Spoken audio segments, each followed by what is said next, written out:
Hiya guys, Stacey Ray here. Quite a few requests about how I tackle an unseen poem or how I would choose to look at it / analyse it and how I do it with my classes. So what I'll do is I'll just take you through a poem. This is obviously my way of doing it. I'm not saying it's the best way by any means. It has proven to get good results in the past. So the poem, naturally the first thing we want to do is read it. Depending on your reading speed, perhaps go through it twice. But and I say this to my classes and I feel like it eases pressure because you are in a time condition, and on the unseen questions we are never given a lot of time. So again, time is of the essence. So if we can cut corners in terms of the timing, then that's what we want to do. So I always say to my students, if you can see the poem with your eyes in front of you, then the structure aspect will write itself. And let me explain as we go through the poem and I'll show you what I do. Because I always say to my students, this is eyesight, okay? The structuring of the poem is eyesight. The only thing you've then got to come up with is the analytical side of it. So if you read the poem, pause the video and read the poem. You don't need me reading through it, really. But as I've said on my other videos, when I read the poem through with my class, the first thing they're doing as they're reading is A, what's happening? What's the meaning of the poem? B, what structure can I identify? And then obviously the third thing is language. So those are the three things that I get them to do. So as we read the poem and as we look at the poem, the first thing you're going to realise, or you should realise, because I would like to think we know our terminology. If you would like a video on terminology, again, I can do that. It won't take very long. But as we look at the poem, what you will see is the first stanza has 5 lines, the second stanza has 4 lines, the third stanza has 3 lines, and the last stanza also has 3 lines. So we go 5, 4, 3, 3. So the stanzas are A, irregular on the poem, and B, because they are shortening as the poem progresses, we can comment on that as a device. It's not an accident that the poem, as it progresses, ends up with stanzas that are shorter. It's conscious behaviour by the poet. So irregular stanzas would be the first thing that my students would identify, and then they would start thinking about, as they read, what could that mean? What could it represent? What does it symbolise? The next thing I always tell them to do, just because it's quick and time is not our friend, as I've said before, is look for your rhyme scheme. Not difficult. Let's look at the poem. Does it rhyme? Seconds, doorknob, paper, wings, air. They don't rhyme. Is there any rhyme? Flammable poems, days, stone, doesn't appear to be. Isn't space, numbers, leaves, do, dies. No, there's not. Is there internal rhyme? Not particularly. So again, they're going to identify that this is free verse. Again, the next thing to consider is, as I read the poem, why has the poet chosen that? And can I just quickly warn you that the answer is never, because rhyming poems are entertaining and more fun. It just don't cut it, okay? I know we're taught that when we're little with nursery rhymes, but this is not good enough for GCSE and A-level poetic analysis. The next thing we're looking for, and this is key for me, I tell them to go to Caesura next. So punctuation and pauses in the middle of the line, because if we can pick one out and really analyse it, then that is close analysis, really good close analysis as well. So again, what you want to do as you're looking down the poem, pause the video, is look for, are there any pauses in the middle of the poetic line? And as you look down, you will see there is one at the word vegetables. That perhaps isn't going to be an important word, but we'll hold it in our memory. Interesting as well, after the Caesura is partial. Interesting there, adjective, we might comment on that. But again, we go down and there is really, to me, it's personal, the Caesura before and after celebrates is going to be essential here. And the reason it's going to be essential is the words that come before it, the word in the middle, and the words that follow. So again, you've got absence shouts, Caesura, celebrates, Caesura, and leaves a space. To me, that's going to be something we absolutely need. And I'm going to come to that when obviously as I go. The next thing is, a lot of students will comment on enjambment, and enjambment is fine. It is a fine skill to comment on. And this is awful, and I don't mean it awfully, I find that when students are analysing enjambment, they have nothing to say. So if we are going to do it, we need to say something that is decent. So your enjambment, again in this poem, it isn't consistent. So that can be something we comment on. In fact, it's only really at the end when we go, I didn't do crackle after, how does the poem, the blazing dies. That is your instance of enjambment that we might comment on, and we might comment on why it's only there. Do you know what I mean? Why it's so slight.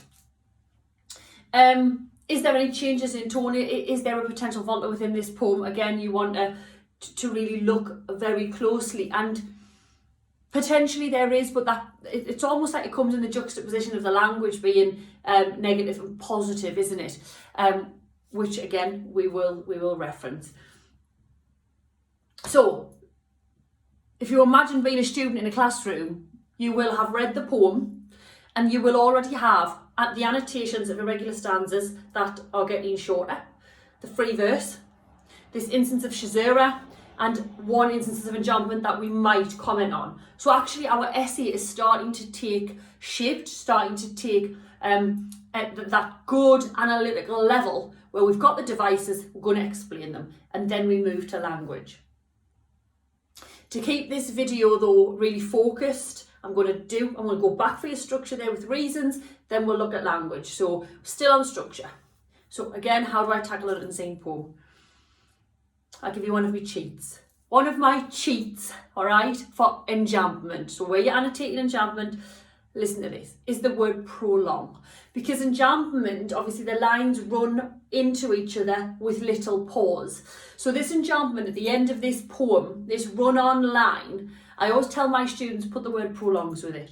So you would say something like, the single instance of enjambment towards the end of the poem prolongs the idea that, and then whatever it is you have been able to ascertain from the poem in terms of your reading.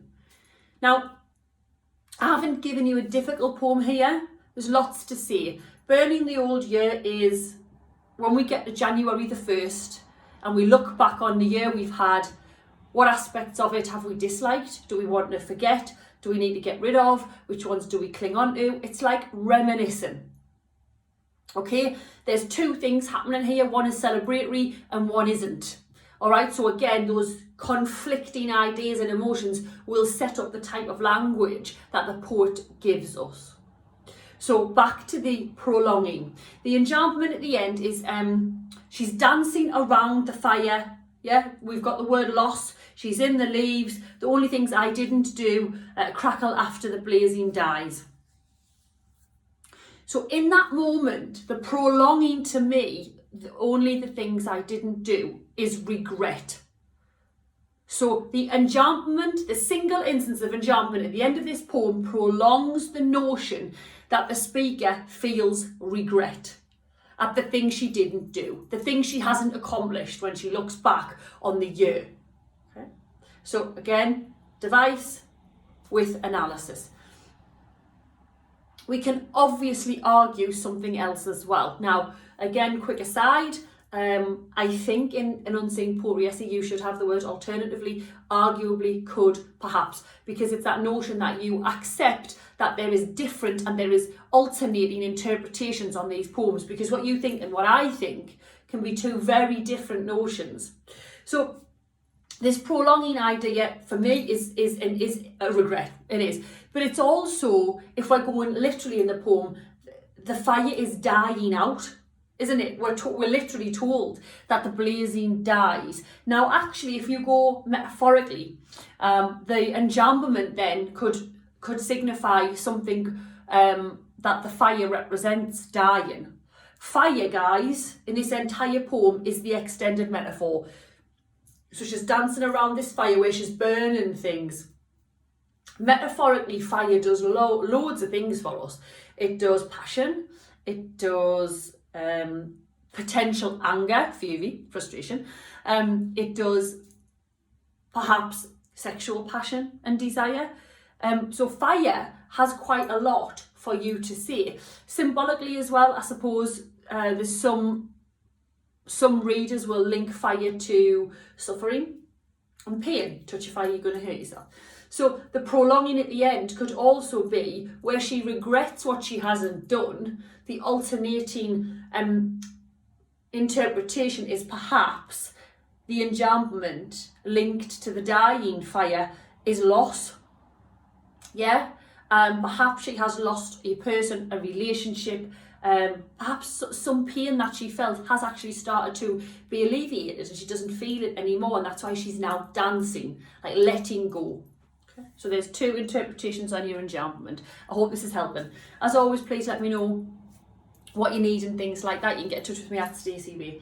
I'm going to move now to your irregular stanzas. Remember, they go 5, 4, 3, 3, and why they shorten, because that is still poetic analysis.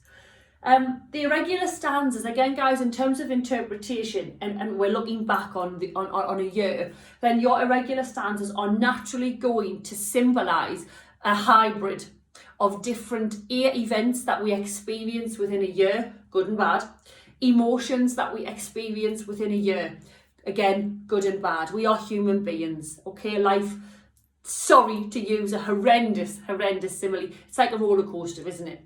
So the irregular stanzas seem to portray that notion. But the fact that they get shorter and shorter and shorter, again, is potentially signifying things about something that is fading away. Now, again, if we go back to our metaphorical idea of fire, then perhaps it is passion. So perhaps we have got an argument that the irregular stanzas, which shorten as the poem progresses, actually represent the dying out of a feeling, a passionate feeling, the dying out and the end of a potential relationship that we've looked back on. Yeah, it's faded. The passion has faded, much like the fire. The sexual passion has faded, the desire. Okay, but again, you always get that argument that if fire could represent anger and frustration and it's dying out, perhaps this is a relationship that we have been able to finally let go of as we enter a new year, a new chapter of life. The irregular stanzas as well, from longer and more detailed to obviously shorter, could be, again, noting us or communicating to us that the speaker is ready to embark on something new. But it could also be weakness, couldn't it? It could also signify actually the speaker, although dancing around the fire and burning things, metaphorically and literally, like letters, is weakened in some way, is fragile in some way, is a little bit more vulnerable than we perhaps first thought. Irregular stanzas as well, guys, and this little cheat again, a little cheat. I think we can always get away with talking about emotion when we're talking about irregular stanzas. Either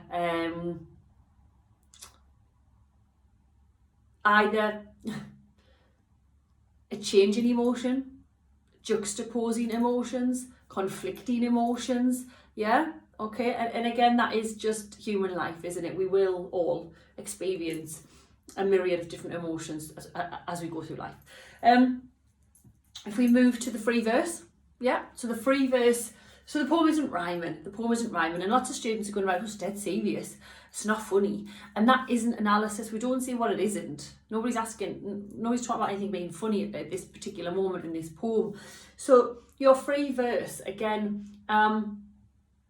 we're talking about, when she says we're burning the old year, letters swallow themselves in seconds, because we start with this idea of like letters, as in throwing letters into the fire. Perhaps the free verse is symbolic of that. The free verse could be symbolic of communication, because that's what letters do. And again, a communication that, because it's been thrown into the fire, one of two things, because dancing around fires can be celebratory, but it can be sacrificial. And again, it can be the letting go of something, yeah, that release. So the free verse signifies these communications that either the poet has let go of, has sacrificed, and or is now celebrating. Yeah, because again, as I say, that's why traditionally people throw things into fires, isn't it? Traditionally, not now, obviously, throw things into fire now usually to destroy them. But then that gets you your next argument. Is the free verse actually about the destruction of this particular communication via letters? Again, potentially to me, there is a relationship here that has on some level failed. Okay. So, and I want to come to you, Caesura, because that's, to me, your big one. I would perhaps even encourage my grade 7 to 9s to start with Caesura in terms of their first device to really show off a poetic skill. So I said to you, the Caesura, for me, the most important one is absence shouts, celebrates, leaves a space. Because what the poet has cleverly done here is a few things. When I'm talking about the breaking down of a relationship, if you look at the syntax, which is the word order, again a grade 9 skill, we get absence shouts, Caesura, celebrates, Caesura, and leaves a space. Now, in the middle of the Caesura is the word celebrate, but on either side is loss, because absence and space. So, whilst the juxtaposition there is the word celebrates, I think it's denial. So I would argue that actually what the Caesura does is it magnifies the word celebrates, which in turn shows us that the speaker is in denial, because actually this doesn't seem like a celebration now. Because if we've got this vocabulary and the syntax of placing absence before celebrating and after it, like a little sandwich, then we get emptiness. We get someone who's hollow. We get someone who is potentially grieving, and that is going to be solidified in the final stanza with the word loss. So the Caesura is so big there because it magnifies denial to me, it magnifies false celebration of something, it magnifies the idea that actually this person dancing around the fire has lost someone, and the absence of that person, the void, is actually still there. Okay, so syntax and Caesura. Caesura will always, guys, highlight either the word after it or the word before, but cleverly this poet does the words before, the words in the middle, and the words after, and this idea of leaving a space. All right, that to me doesn't sound like she is celebrating the end of that relationship, but rather thinking, there's a bit of loneliness here. So that's how I tackle structure. All right, if you're still there, I know this is a long video, 17 minutes, but language. Students always forget the title, and it is because you're pressured and we're diving into the poem. The title of the poem is massive, guys. Usually either going to tell you something about what's going on in the poem, or it will give you the metaphor. So the metaphor, they're burning the year, we can't do that. So again, we've got ideas metaphorically of getting rid of something. It's time to sacrifice something, it's time to let go of something. Burning sets up passion, it sets up pain, it sets up something that can seemingly last. And this is your extended metaphor throughout the fire and what it represents. Letters swallow themselves in seconds. This personification as well. The personification straight away for me, when we're talking about, in the structure section, the absence of a person, the missing of a person, the fact of loneliness and longing for someone, and starting with personification, I think actually heralds and solidifies that idea. Letters swallow themselves. Obviously the letters disintegrate really quickly in the fire, so she does actually get rid of that aspect of her life, whether it is a celebration or not, she does. And this idea of swallow sounds quite intimidating, doesn't it? It sounds quite engulfing. It's almost as if the fire's quite big at the open of the poem. She talks about notes to friends on the doorknob, transparent scarlet paper. So your first juxtaposition there, transparent scarlet, clear and red. Red does loads, because symbolically red is going to do the fire anyway, flames, but it's going to do, as we said earlier, sexual passion, it's going to do anger, it's going to do lust, it's going to do, I don't really want to say blood, so we're not going to do that notion because it's not applicable to our poem, but there is a notion there of pain.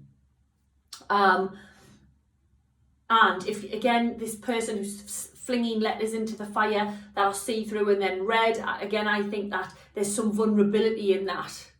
To me, this big juxtaposition implies vulnerability.